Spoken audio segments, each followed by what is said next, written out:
भुट्टो को मारकर भी जियाउल हक हार गया और भुट्टो जान की बाजी हार कर भी जीत गया। जनरल असलम बेग को तमगा जमहूरियत देना बड़ी सियासी गलती। DGISI और अफगान सदर ने बेनजीर से आखिरी बात क्या की, बेनजीर क़यादत से शहादत तक। मजहर अब्बास का कॉलम।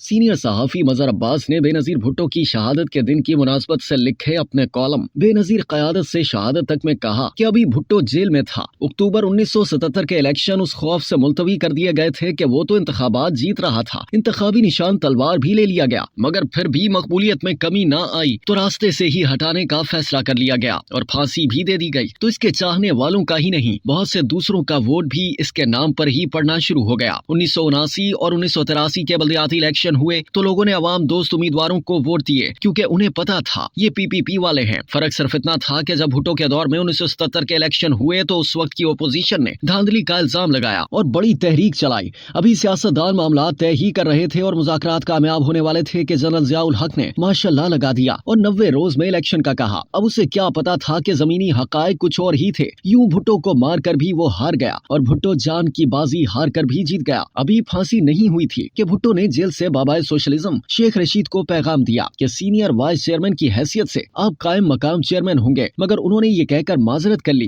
कि आपकी पार्टी के जागीरदार मुझे कबूल नहीं करेंगे, बेहतर है बेगम साहिबा यानी नुसरत भुट्टो को कायम मकाम बना दें। बेगम साहिबा का सितंबर 1977 का एक जलसा मैंने निश्तर पार्क में देखा था, जिसके बाद हम दोस्तों को शक था कि इलेक्शन अब नहीं होंगे और फिर ऐसा ही हुआ। बेगम भुट्टो की गिरफ्तारी से पहले गैर सियासी खातून थी, मगर फिर वो अपनी बेटी बेनजीर भुट्टो के साथ लाहौर के कज़ाफी स्टेडियम पहुंच गई पाकिस्तान का मैच देखने। लोगों ने उनको देखकर जिए भुट्टो के नारे लगाना शुरू कर दिए। पुलिस ने लाठी चार्ज कर दिया जिसमें मां को गहरा जख्म आया, बेटी को मामूली। ये इब्तदा थी बीबी की अमली सियासत में आने की। जिन लोगों ने मार्शल लॉ का वो वक्त देखा है उन्हें अंदाजा है फौजी अदालतों से सजाएं धड़ाधड़ दी जा रही थी। तहरीक चलाना आसान न था। बेनजीर भुट्टो उस जमाने में 70 क्लिफ्टन में रहती थी। उनको तलबा यूनियन का कुछ तजर्बा था। वो ऑक्सफोर्ड यूनिवर्सिटी स्टूडेंट्स यूनियन की सदर रह चुकी थी, लिहाजा वो कभी कभार ब्लैक बोर्ड पर PPP और PSF के कारकुनों को नारे और चौकिंग की तरबियत भी देती थी। कारकुनों ने शिकायत की कि हम मुजाहरा करते हैं मगर मकामी लीडर और मरकजी लीडर नहीं। एक रोज बीबी ने उन सबको पैगाम भेजा कि फला लीडर की बेटी की सालगिरह है, गालिबन फेडरल बी एरिया में। सब वहाँ पहुँचे, मैं अभी आ रही हूँ।